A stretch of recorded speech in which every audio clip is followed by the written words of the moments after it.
राह पर चले योगी के सिपाही। जैसे मोदी ने किया था संसद को प्रणाम, अब योगी के सिपाही भी हो गए नतमस्तक। बीजेपी दफ्तर के सीढ़ियों को किया प्रणाम। योगी का ये सिपाही अब मोदी को जिताएगा।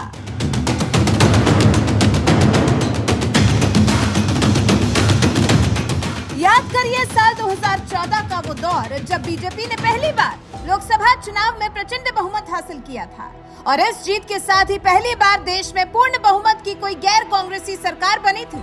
जिस चेहरे के दम पर बीजेपी ने इतिहास रचा था, वो चेहरा कोई और नहीं, नरेंद्र मोदी थे, जो पहली बार वाराणसी और गुजरात की वडोदरा सीट से चुनाव लड़े और दोनों ही सीट से जीतकर सांसद बने।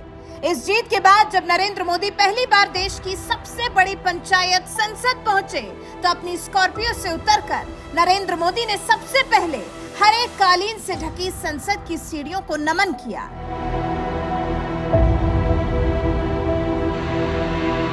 संसद भवन की सीढ़ियों को प्रणाम कर संसद में प्रवेश करने वाले प्रधानमंत्री नरेंद्र मोदी ने जो परंपरा शुरू की थी, उस परंपरा का पालन अब उनकी पार्टी बीजेपी के दिग्गज नेता भी करने लगे हैं।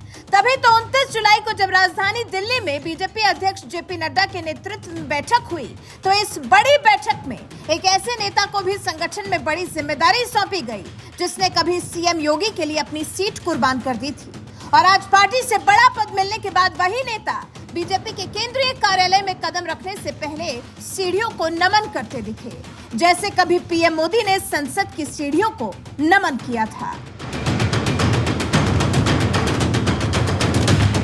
राजधानी दिल्ली में स्थित बीजेपी के केंद्रीय कार्यालय की सीढ़ियों को नमन करने वाले ये दिग्गज नेता कोई और नहीं, डॉक्टर राधा मोहन दास अग्रवाल हैं, जो साल 2002 से गोरखपुर की सदर सीट से विधायक हुआ करते थे। लेकिन साल 2022 के यूपी विधानसभा चुनाव के दौरान सदर सीट से 4 बार विधायक रहे राधा मोहन दास अग्रवाल को अपनी सीट छोड़नी पड़ी, क्योंकि इस सीट से खुद योगी आदित्यनाथ चुनावी मैदान में उतरे थे, जिसकी वजह से यहाँ तक कहा गया कि राधा मोहन दास के सियासी करियर पर विराम लग गया है।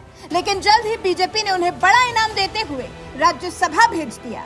इतना ही नहीं, राज्यसभा सांसद बनाए जाने के बाद अब योगी के करीबी माने जाने वाले राधा मोहन दास अग्रवाल को बीजेपी ने 28 जुलाई को एक और बड़ी जिम्मेदारी दे दी। इस बार उन्हें राष्ट्रीय महामंत्री बना दिया, यानी अब बीजेपी के केंद्रीय टीम में भी उनका दबदबा बढ़ गया है।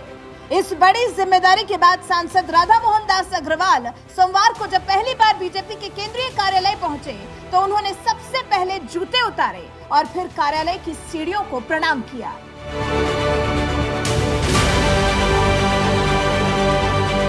बीजेपी दफ्तर की सीढ़ियों के आगे नतमस्तक हो गए बीजेपी सांसद राधा मोहन अग्रवाल ने खुद ये तस्वीर पोस्ट करते हुए लिखा, भाजपा का राष्ट्रीय महामंत्री बनने के बाद आज पहली बार दिल्ली स्थित केंद्रीय कार्यालय में प्रवेश करने के पहले सीढ़ियों पर पैर रखने के पूर्व कार्यालय रूपी मंदिर को प्रणाम किया।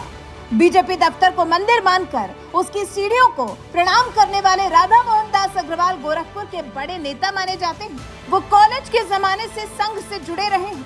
बीजेपी में उनकी एंट्री योगी आदित्यनाथ की वजह से साल 1998 में हुई थी, जब योगी पहली बार गोरखपुर लोकसभा सीट से चुनाव लड़ रहे थे और राधा मोहन दास अग्रवाल को गोरखपुर सदर क्षेत्र में अपना चुनावी संयोजक बनाया था, जिन्हें योगी ने ही बीजेपी से बगावत करते हुए साल 2002 में गोरखपुर विधानसभा सीट से चुनाव भी लड़वाया था।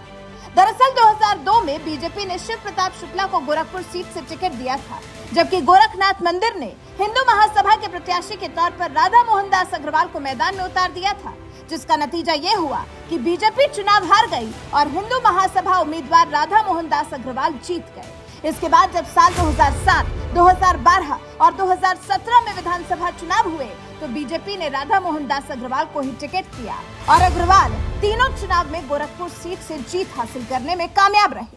हालांकि साल 2022 के यूपी विधानसभा चुनाव में उन्हें अपनी सीट सीएम योगी के लिए छोड़नी पड़ी, जहां से फिलहाल सीएम योगी विधायक हैं। बहरहाल जमीनी संघर्ष के दम पर बीजेपी में बड़े पद तक पहुंचे सीएम योगी के भरोसेमंद नेता राधा मोहन दास अग्रवाल जिस तरह से बीजेपी दफ्तर को मंदिर मानकर उसकी सीढ़ियों को प्रणाम करते देखे गए, इस पर आपका क्या कुछ कहना है? अपनी राय हमें कमेंट कर जरूर बताएं।